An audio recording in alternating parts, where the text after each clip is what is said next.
ดีแล้วนี่แล้วเนาะอันนี้เราจะเป็นต้องใส่สมืออยู่แล้ว1ข้าว1น้ำเนาะโดยเอา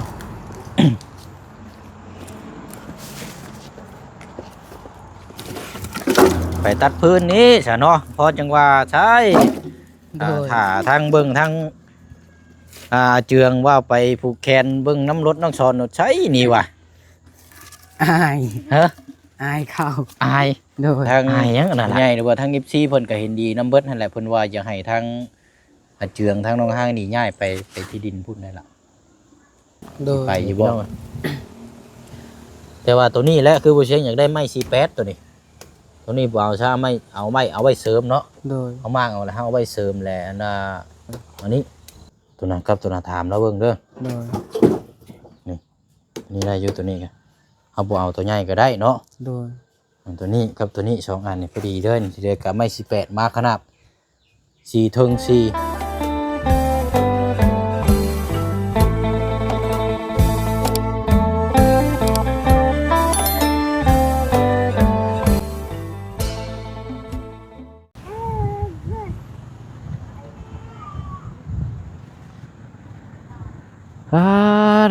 เนาะทางผู้เมียบอกว่าจักผัวจักขี่รถขึ้นไปถึงพุ่นจักไปทางไหลบ่ซั่นที่แท้รถเบิ่งพี่น้องเนาะโอ้ยเบิ่งเราไปตัดพื้นแก่พื้นแก่รัวมาเนาะเบิ่งเนี่ยจักทางหน้าทางหลังเต็มอยู่เนาะเอาพี่น้อยเนาะถือว่าจังซี่แหละพี่น้อยให้ในครอบในครัวเนาะสิ่งของที่ได้เฮาจำเป็นต้องใช้สิ่งของที่จำเป็นต้องจ่ายต้องใช้นี่เราต้องหาไว้เนาะเวลามันเบิดมาแล้วนี่มันยากเลยเนาะเราต้องเตรียมรอไว้ดีเลยพี่น้องเอ๋ยเนาะเอาเนาะอยู่ดีแม่งเด้อโดยเอาเนาะเนาะกราบทักทายสบายดีและสวัสดีพ่อแม่พี่น้องเบิดสุขุสุคนเด้อพี่น้องเนาะพบเจอกันอีกคือเก่าคือเดิมพี่น้องเนาะภาพหรือว่าเสียง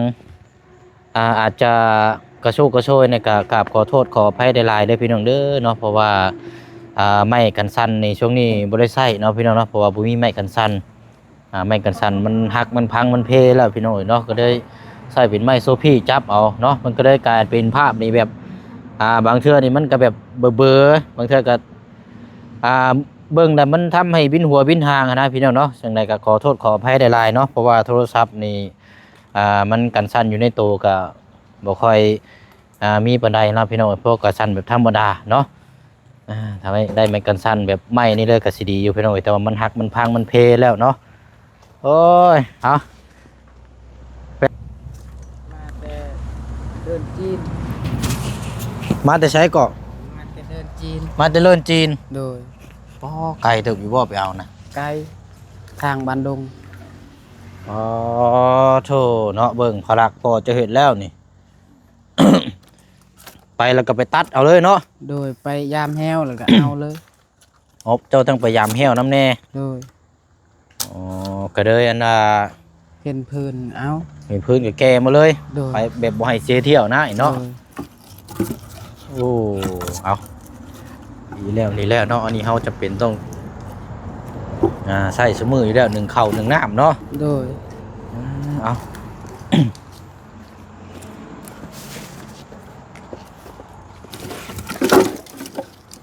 พื้นเราเวิร์ดพอดีนี่เนาะโดยเป็นต้องเอา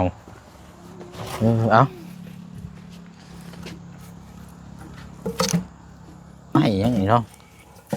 พื้นไม่ยังไม่วิกไม่บิ๊กบ่โดย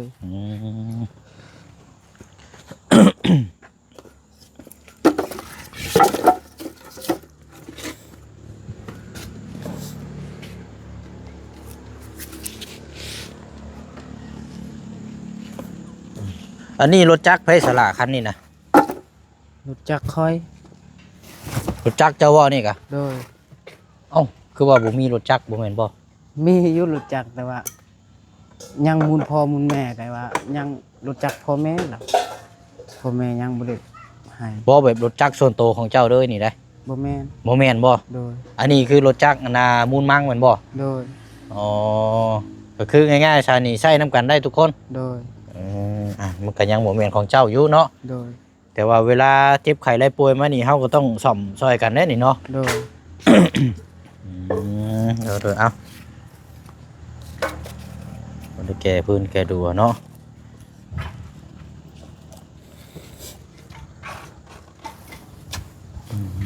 ทั้งแม่น้องเอิงกันเนาะพูโอ้เราออกมาได้กินนี่ใส่กระสอบมาพี่น้อยมีกล่องใหญ่ๆนี่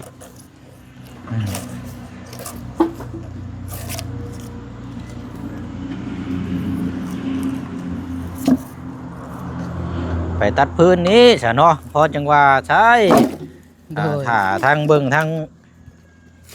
เจืองว่าไปผูกแขนเบิ่งน้ำรถน้องชอนใช้นี่ว่ะ อาย ฮะ อายเข้า อาย โดย อายยังนั่นล่ะ บ่มีช่อง บ่มีชงเชื่อจังบ่ โดย อ้าวใช่แบบนี้ไปก็สิเป็นหยัง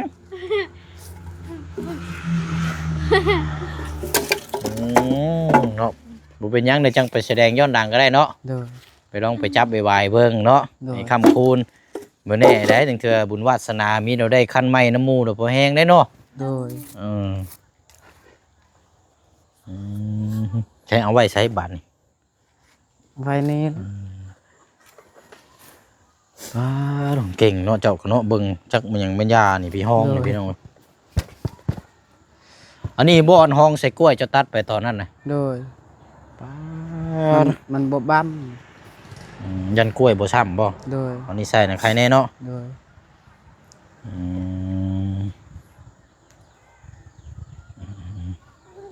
อันนั้นบ่เจืองเขาแต่ตารางบ่ โดยอยู่เฮือนก็แม่นแต่ว่าเขายังบ่ได้เฮ็ด เขาอันนี้พี่น้องเขาอันว่าทางน้องห้างไปฮู้น้ำมันบ่ โดย แต่ว่ายังบ่ทันได้ยังก่อพื้นห้องนะ ยังบ่ได้เอาเผือกเอา หมายว่ายังบ่ทันได้บดยันกี่นั่นออกเนาะ โดย อันที่เว้ากัน อืม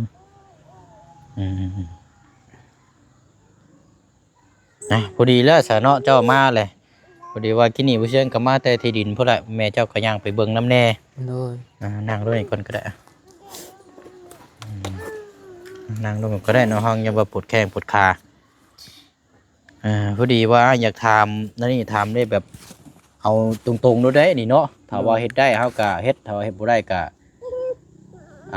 จังค่อยว่ากันเนาะแต่ว่าอ้ายก็สิซอยได้นึงแล้วผู้ใหญ่เพิ่นก็ให้ฝากมาถามทางผู้ใหญ่หรือว่าทาง14เพิ่นก็เห็นดีนํเบิดนั่นแหละเพิ่นว่าอยากให้ทางเจืองทางน้องห้างนี่ย้ายไปที่ดินพุ่นได้ล่ะสิไปอยู่บ่ ไป แต่ว่าไปพุ่นนี่เฮาต้องปลูกไม้ได้บัดนี่ โดย ปลูกไม้ก็เฮ็ดบ่เฮ็ดทรงแบบนี้ก็ได้เอาเฮ็ดแบบทรงโมเดิร์นเอาบัดนี่ โดย เอาสีเสาคือเก่าแหละแต่ว่าเฮ็ดก็เฮ็ดให้ดีเด้อนะเอาแอมผาแอมหยังแหละเฮาถ้าว่าได้เฮือนแล้วก็เฮ็ดตัวนั้นเป็นห้องครัวเลยบัดนี้ โดย มันสิคล้ายๆแบบเพื่อนทางเพื่อนน้องไม้น้องทาย โดย การ์ตูนนะแต่ว่าไม้นี่ติบัดนี้เนาะเป็นไปได้เฮาอยากได้ไม้เป็นพวกไม้เส้นพอแล้วพี่น้อยเนาะมันสิดีกว่าอันเฮ็ดนี่บ่ยากดอกในทางน้องสอนก็ได้ โดย เดี๋ยวน้องสอนมาซอยอีกแรงหนึงการปลูกสร้างก็ยังบ่ยากหรอก โดย เนาะอันนี้ยังเพราะว่าตอนที่ได้บ่เชียงก็ว่าถามมันยกง่ายนิดนึงมานี่การใช้จ่ายซื้อไม้ซื้อตอกเนาะ โดย ซื้อไม้พวกนี้แหละมันยากนะก็เลยว่านี่ก็ตามจุดประสงค์ของทางผู้ใหญ่ใจบุญเพิ่นฝากให้ทั้งบ่เชียงนี่มาถามทั้งน้องๆก่อนว่าสิยกย้ายไปพุ่นบ่ถ้าว่ายกย้ายไปพุ่นน่ะทางแม่เพิ่นสิซอยเป็นสังกะสี โดย เนาะแล้วว่าเป็นพวกตะปอกตะปูหั้นแหละแต่ว่าถ้างบพอจังไดก็ซื้อไม้เพิ่มน้ำก็ได้เนาะ ไม้18นั่นแหละพี่น้อยหลักๆเลยกัน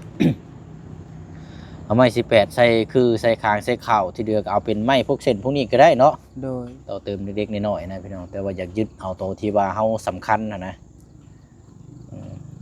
วันนี้ถ้าเฮาสิโยกย้ายไปนี่เป็นพวกเสาพวกหยังได้ซะเนาะเฮาสิหาอยู่ใช้ จักและบ่มีกัน มันยากเด้นี่เนาะ โดย ว่าทางเงิน ถ้าสิดื้อตัวนี้ก็โอ้ยเนาะพี่น้องเอ้ยเบิ่งก็คือบ่เป็นแต่อยากให้ลื้อใช่เนาะ โดย มันก็คักนิดนึงได้นี่พี่น้องคันเริ่มใหม่เลยก็ดีคือกันแต่ว่าคันมีเนาะ โดยยันแต่บ่มีเสา ฮะ ยันแต่บ่มีเสา แล้วอย่างว่าคันว่าเฮามั่งเอาเสาตัวนี้บัดจังได๋ไรเนาะคันเฮามั่งนี่ปึ๊บมานี่มั่งปึ๊บนี่ก็เฮ็ดมือเดียวนี่ก็บ่แล้วได้นี่เนาะมันยังมันขาด มือเดียวบ่แล้วแล้ว บัดนี้ตอนแรงมาที่เฮาสินอนใช้บัดนี่เนาะ โดย มันเนี่ยยากตัวนี้แหละกำกึ่งนี่สิจังได๋พี่น้องหรือว่านอนอยู่นี่บ่โซคาวนอนคืนอ้ายจะก่อนบ่จะคืน1 2คืนเนาะ โดย ได้อยู่แล้วว่าเนาะ ถามอายคอยเบิ่ง ถ้าว่าแม่นแล้วเนาะนี่ตัวมีตัวแก้ไขแล้วอันนี้อาจจะบ่ได้นอนบ่อยู่นี่นะ บ่ ขนาดเฮามั่างเอาตัวเสาตัวนี้เฮาไปพุ่นก็ได้เนาะ โดย เฮามั่างเอาเบิดเลยนี่พี่น้องมั่างออกแล้วก็เอาแต่เสาเฮาไปตั้งอยู่พุ่นเดี๋ยวตอนแรกนี่จะมานอนอยู่นี่ก่อนเนาะ โดย นอนโชว์ข้าวอยู่เฮือนอ้ายเจ้านี่ โดย พักพิงอยู่นี่ก่อน3เท่านั้นแล้วเฮาจึงยกย้ายไปอยู่พุ่นแหละอันนี้เลยเพราะว่าไปนอนเฝ้าเครื่องของเฮาเด้ โดย เนาะเพราะว่าอันผู้เชียงกำลังสั่งไม้อยู่เพราะว่าบางเทื่ออันแต่เพิ่นยังบ่ทันได้ให้คำตอบมาอยู่ว่าไม้นี่จักสีเท่าไรนะแต่ว่าถ้าไม้มานี่จะเป็นเฮาต้องนอนเฝ้าได้มานี่ไม่เสร็จไม่ยังนี่เนาะได้อยู่แล้วบ้าล่ะ โดยได้ ได้อยู่แล้วเนาะ โดย เอาเป็นว่าเดี๋ยวทั้งถ้าว่าทั้งน้องโอเคแหละเดี๋ยวอ้ายสิโทรถามทั้งแม่เพิ่นอีกเทื่อนึง โดย แต่แม่เพิ่นว่าโอเคแล้วก็แม่เพิ่นสิซอยสังกะสีหรือว่าเป็นพวกไม้พวกหยังก็ได้เนาะเสริมเล็กๆน้อยๆที่เหลือเฮาก็หาตัดมาใส่เสริมเอาเนาะ โดย เอาตัวจุดสำคัญนะผากระจงกระจาดอย่างนั้นแหละพี่น้อยแต่ว่าไรเฮือนหลังไม้แล้วเฮาตัวนั้นก็เฮาเฮ็ดเป็นห้องครัวอยู่เลยสินะแบบถาวรเลยเฮาบ่ต้องมากอืมบ่ยากแล้วว่าล่ะบ่ได้นี่บ่ได้อยู่บ่ ได้อยู่ อืมไปอยู่พุ่นกะเริ่มมือเฮาสิอยู่พุ่นเด้อเนาะมันสิเว้ากะเรื่องน้ำเรื่องไหนนี่จำเป็นแล้วเฮาก็ต้องเที่ยวเอาหั่นแหล้วเนาะ โดย เป็นเที่ยวไปเที่ยวมาเนี่ยเฮาเที่ยวหาบซุมื้ออยู่แล้วเนาะ โดย อืมนั่นหรอก ไปบ่ไปผูกแขนทั้งน้องสอนบ่ผูกแขนรถบ่ อาย บ่เป็นหยังเดี๋ยวจังไปย้อนหลังก็ได้เนาะนั่นกันเอ้ยไปย่างไปเบิ่งอันกระตุกก่อนเนาะ โดย เดี๋ยวว่าสิจังไดพี่น้องเอ้ยถ้าเฮาดื้อเฮามากนี่โอ้ยเนาะมันก็จำเป็นแล้วพี่น้องเอ้ยเนาะบัดนี้ถ้าบ่เฮ็ดก็บ่ย้ายไปก็จักนี่แหละมันบ่คือเครื่องคองใช่ล่ะได้อยู่บ่เสาหยังมันเสานี่โอเคอยู่เนาะ โดย นี่พี่น้องเอ้ยแต่ว่าตัวนี้แหละคือบ่เชียงอยากได้ไม้48ตัวนี้ตัวนี้บ่เอาซะไม่เอาไม้เอาไว้เสริมเนาะ โดย เอามากเอาแล้วเอาไว้เสริมแหละอันน่ะอันนี้เอาไม้18มาใส่เอาแต่เสาแต่เครื่องของก็คนขึ้นไปเฮือนอ้ายเจ้าก่อน โดย ตัวนี้แหละนอนอยู่นี่ก่อนอันนี้มันหนาวเด้นี่พวกกลางค่ำกลางคืนมานี่ลมเนาะ โดย บุบบ่ำบุบบ่ำบ่กลางคืนมานี่โอ้ลูกจนบ่ได้นอนหมดแล้วเนาะ โดยมันให้ตลอด ให้บ่ โดย เสียงมันหลังนะกันสิเว้ากันเนาะเสียงมันกระโชกมันหลังแฮง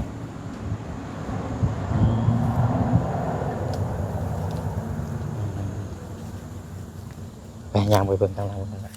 โอ้หมักจกเก็บไว้เนี่ยเดี๋ยวย่างเต้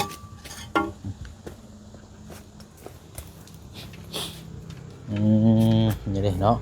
วันนี้เฮาก็เดี๋ยวคอยรื้อเอาเนาะ โดย ไปคุ้มเอาคันว่าเฮ็ดไม้ก็เสริมเป็นพวกผ้ากระจาดเป็นไม้อันนี้แหละพี่น้องถ้าว่าเป็นไปได้นี่โยคันว่าไล่เสานี่เฮาบ่อยากมางพุ่นแหละตัวนี้เนาะ โดย เฮ็ดไม้เลยแล้วแหละพี่น้องกันสิเว้าก็ถ้าว่ามีนะแต่ว่ามองนี่บ่มีเสาเลยบัดนี้บ่มีเลยบ่ล่ะ สิมั่งครัวนี่บ่ ใช่ มีเสา อ๋อไม่เห็นบ่ โดย มันมีจังอันนั้นน่ะ ซอง เนาะใช่น่ะไปเบิ่งไว้ฮะ เอาตัวนี้เป็นหยังซะเนาะ โดย นี่โอ้ยคักแล้วซะนี่ใหญ่คักช้ำเนาะ โดย นี่เสานี่ เจ้าลังเฮือน เนาะ เช้าเฮาไปเอาอยู่ป่าแล้วเช้านี้ อันนี้บ่ โดย โอ้อืมนี่ได้เนาะพอดีแล้วซะเนาะ โดย คันว่านั่นบัดหาอีกอันหนึงอีกหาอีกสองบัดนี้เนาะ โดย ต้องหาซองมาอีกซองอันใดพี่น้องถ้าว่าอันอยู่ในใต้ตารางขึ้นแม่จะได้สมัยยังสละนั่น มันเศร้าพ่อคอแล้วตอนจะเฮ็ดเฮือนนี่เราบ่ให้ ขออีกบ่ได้บ่ โดย ลองขอเราอีกบ่ได้บ่ จักแหละ บ่ขอจักซองอันเนาะบ่ได้บ่ คอลองเบิ่ง ลองเบิ่งอีกเนาะ โดย ว่าขอเราอีกซองอันสิดอกขนาดน่ะเฮาตัวนี้เฮาบ่ต้องมากอันนั้นล่ะ โดย ตัวนี้น่ะไผอยากมานอนก็มานอนเลยตัวนี้น่ะกระตุกนี่น่ะเฮาได้เฮ็ดได้เลยเอาเริ่มใหม่เลยก็ได้เนาะ โดย ไม้ก็เฮากับไม้ที่ว่าพวกเจ้าตัดอันนี้ก็เฮาจังไปหาตัดเอาไม้เนาะ โดย ตัดไม่สิ้นไม่ว่าแต่ว่าขอให้ได้เสาเลย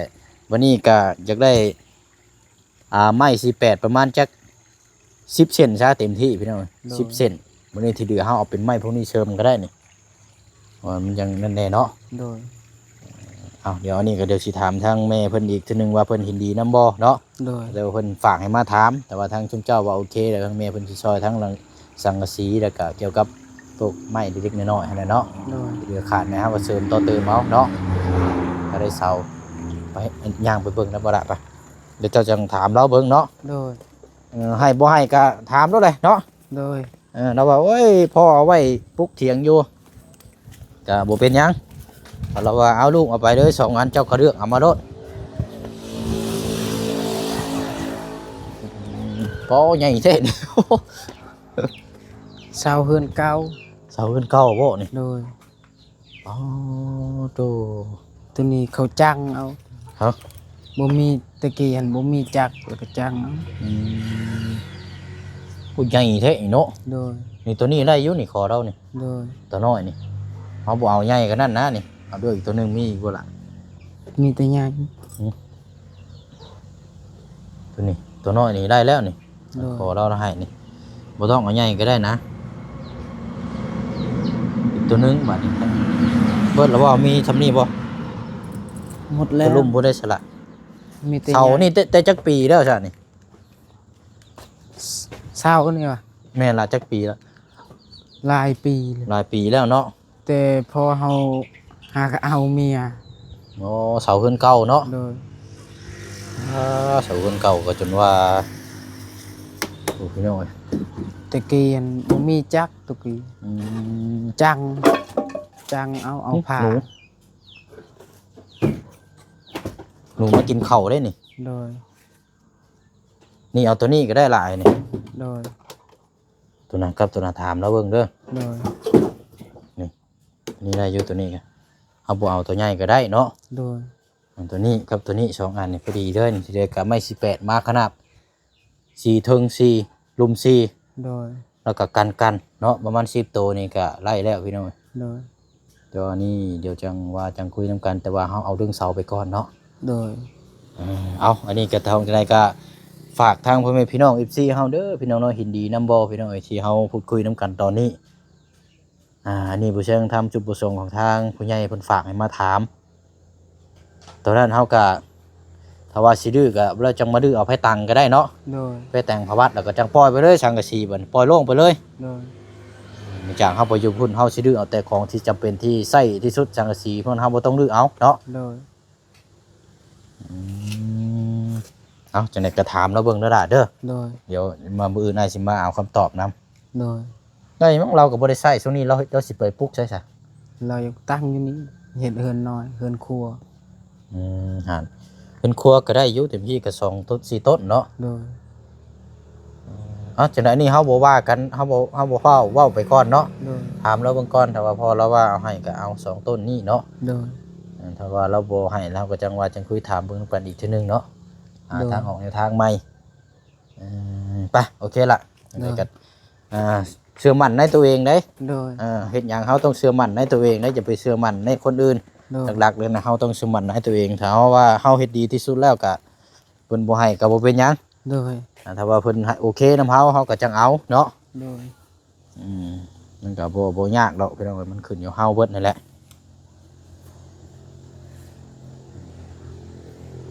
ไปอยู่พุ่นก็โอ้ยเนาะคันว่าไล่หัวอ้อมนี่ยังคักแล้วพี่น้องกินนี่บ่เชิงไปได้งัวเขาเจ้าบ่ผูกแล้วไปกินกุ้งม่วงนั่นล่ะเบิ่งนี่เด้อ โดยงั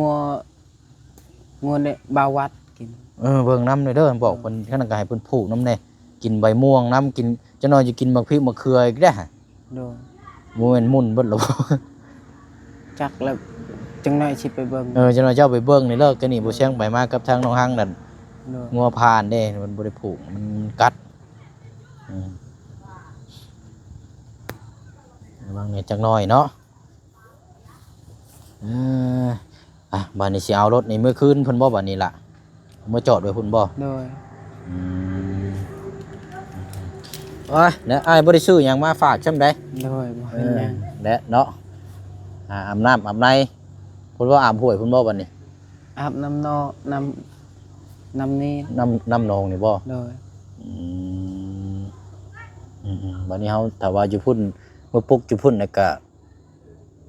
เฮียมอาบนี่ได้บัดนี้เนาะ โดย หรือว่าอาบอยู่ห้วยพุ่นเนาะ โดย ไปอาบห้วยพุ่นแหละตอนแรกตักหามมันอาบมาเลย โดย เป็นว่าสิง่ายกว่าเพียงคิดว่า เดี๋ยวนี้บ่ได้ตักเอกน้ำห้วยพุ่น อยู่ ตัก ไส นั่ง